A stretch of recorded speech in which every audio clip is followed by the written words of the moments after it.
বলেন আপনি। সেই ৬০-এর দশকে আমি তখন আমার বয়স ১০ কি ১১ হবে। আমি খুব যাত্রাপালা দেখতাম এবং যতদিন গ্রামে ছিলাম যাত্রাপালা খুব একটি জনপ্রিয় মাধ্যম। তো এটা পালপাড়ায়, আমি যে জায়গায় লেখাপড়া করেছি পালপাড়ায় যাত্রাপালা হতো, কখনো টিকিট করে কখনো টিকিট ছাড়া। তা আমার বাবা গ্রামে একটু প্রভাবশালী লোক ছিলেন বলে টিকিট করতে হতো না।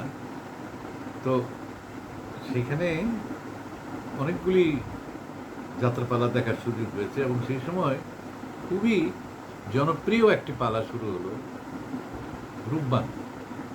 রূপবানের নায়কের বয়স হচ্ছে ১২ মাস ১২ দিন, আর নায়িকার বয়স হচ্ছে ১২ বছর। এদের বিয়ে হলো, রাজা চাইছে কাজে বিয়ে হলো এবং তার জার্নিটা এটা দর্শকরা সবাই উপভোগ করছে, আমিও করছি এবং সবাই মুহূর্তে মুহূর্তে কেঁদে উঠছে, আবার হাসছে, আবার বিবেক যখন আসছে তখন আবার সবাই খুব উৎফুল্ল হয়ে যাচ্ছে, বিবেক বলে দিচ্ছে যে এই শাস্তি তোমাকে পেতেই হবে। তো একদিন রাতে, সেদিন আমি পালা দেখতে যাইনি, রাত ৩টা ৩:৩০টার দিকে দেখলাম বাইরে ভাঙচুর। আমরা ভেবেছি ডাকাত করেছি গ্রামে। তো আমরা অপেক্ষা করছি, সকালের দিকে জানতে পারলাম কি হয়েছিল। রূপবান রূপী যে ছেলেটি অভিনয় করছিল তার বয়স নাকি বেশি এবং পায়ের পশম দেখা গেছে। সেই কারণে তারা প্যান্ডেল ভেঙে ফেলেছে দর্শক, এবং প্যান্ডেল ভেঙে চলে আসছে। আরেকটি ঘটনা হচ্ছে, সেটা হচ্ছে যে এই রূপবান, এটা আরেকজন নায়িকা, সেটাও একটা ছেলেই অভিনয় করেছে।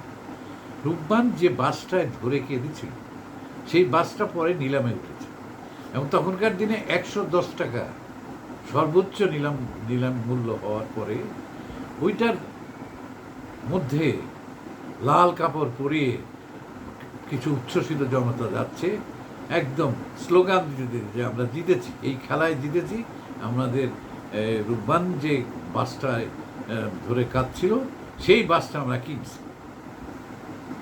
তো এই উন্মাদনাটা কি পর্যায়ে ছিল এটা একটু ভেবে দেখ।